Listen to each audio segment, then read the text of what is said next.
रोहा में निःशुल्क चिकित्सा शिविर आयोजित। रोहा में कृष्टि विकास केंद्र द्वारा आयोजित निःशुल्क चिकित्सा शिविर में सैकड़ों लोगों ने स्वास्थ्य परीक्षा करवाया। रोहा क्रीड़ा संघ के प्रेक्षागृह में कृष्टि विकास केंद्र के तत्वाधान में दिन के 11 बजे से आयोजित निःशुल्क चिकित्सा शिविर का नौगांव जिला अतिरिक्त आयुक्त मनोरमा मोरांग ने उद्घाटन किया।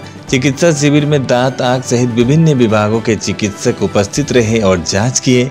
आपको बता दें कि कंकन बरुआ के संचालन में आयोजित चिकित्सा शिविर उद्घाटन समारोह में रोहा पौरसभा उप पौरपति अनिमा दास, मीन उन्नयन निगम असम के सह कार्रवाई अभियंता ज्योति प्रसाद सैकिया और विभिन्न विभागों के चिकित्सक सहित कृष्टि विकास केंद्र के प्रतिनिधि और गणमान्य व्यक्ति उपस्थित थे।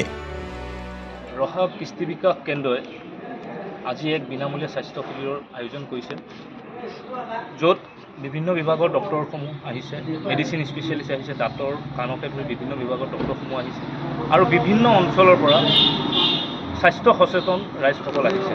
তেওঁলোকৰ ইতিমধ্যে পৰীক্ষাসমূহ চলি আছে আৰু আমাৰ এই কেন্দ্ৰটোৰ এনেকুৱা ধৰণৰ সামাজিক কামত পূৰ্বৰ পৰাই সদায় জড়িত হৈ আছে।